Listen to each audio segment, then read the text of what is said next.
Hey everyone, what's up, Metro residents? Dr. Baby V Solanki, aka VMD, and I'm here to talk to you guys really briefly about what to expect in your first couple of weeks of residency.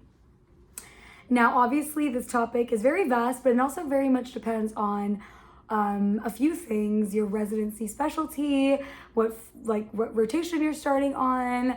All of that kind of varies how to prepare and what to expect. That being said, I'm going to give a very brief overview for at least what you can expect for internal medicine. So internal medicine, there's a couple of rotations that basically every residency program is going to have, right? You're going to have you're going to start on ICU, outpatient, inpatient, or some sort of subspecialty like neurology, ER, something along those lines. So for inpatient, we'll kind of break it down for a little bit of each, advice for a little bit of each. For inpatient rotations, how do you prepare? I would say for me, the summer before starting residency, I kind of got a chance to look at workflow videos, meaning like Online Med, for example, has a really great video by the Online Med guru himself about how to kind of like organize your day. So for me, it wasn't more about studying per se. It was more just understanding how does the workflow of a hospital work.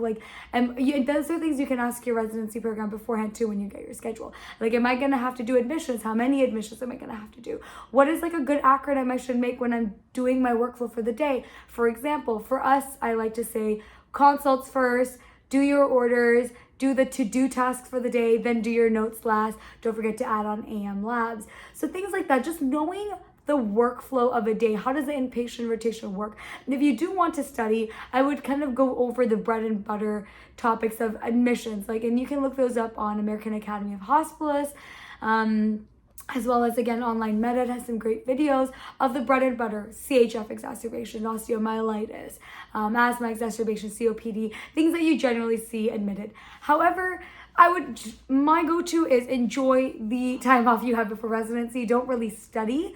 But again, in terms of preparing, just understand, are you going to be someone that's going to take notes with your patients on an iPad, or are you going to be doing notes on your paper and pencil? What does your handoff look like? Things like that.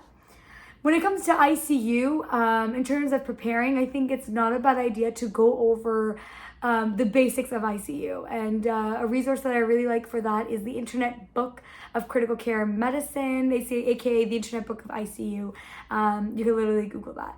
And it's a wonderful platform made by, I believe, an ICU physician and an ED critical care physician, if I believe so correctly, whose names I can't remember right now. But if you go through their website, they have like a section that's the basics of ICU. And it goes over things like what sort of prophylaxis medications should ICU patients be on, what sort of sedation, how does that work, how do those medications work, the basics of mechanical ventilation, just common things that you're going to see in the ICU setting.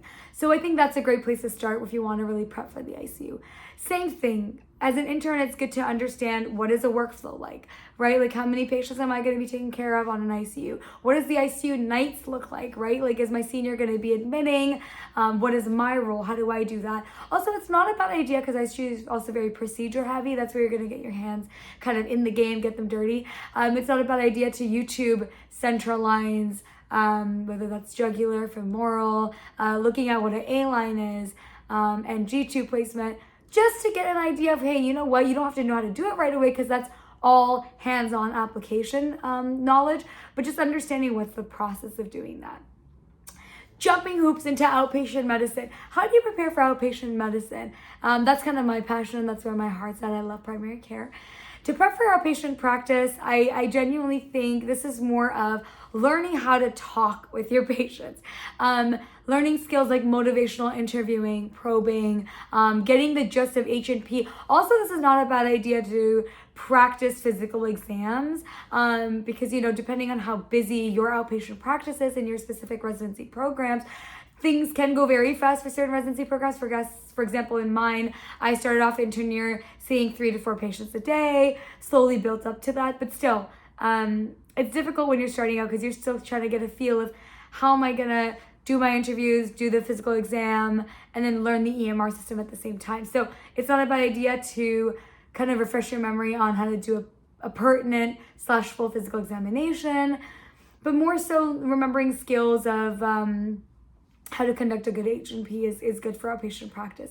That being said, it's also not a bad idea just to review common things and common comorbidities that you're going to take care of, whether that's diabetes, hypertension, hyperlipidemia, CHF management outpatient, lung pathologies like COPD management outpatient, going over recent guidelines if you genuinely want to study. When it comes to practicing or getting ready for other subspecialty rotations, that's very specific and also depends very much on what subspecialties your program requires you to take as an intern year. For example, I had 2 weeks of neuro, I had about a month of ER. What else did I have? I think that was just about it. But then we also have subspecialties during our ambulatory clinic or Y blocks, which isn't really like a place where you can prepare for. It's things like endo clinic, cardio clinic, GI clinic. So I hope this video helps everybody in terms of knowing the gist of how to prepare. If you really want to get into the nitty-gritty of studying, you can always start preparing for step 3. But if you want to know the gist of how to prepare, I think more so intern year is focused on how to do the job. And that's more so organization, understanding your strengths and weaknesses, understanding the topics that genuinely knowing hey, you know what, in med school, I wasn't really good at EKGs. This is your time to kind of clean up those topics that you think you're not the strongest at. This is VMD, Metro Resident Ambassador, SGU alum. I hope this video helps everyone. Cheers and good luck.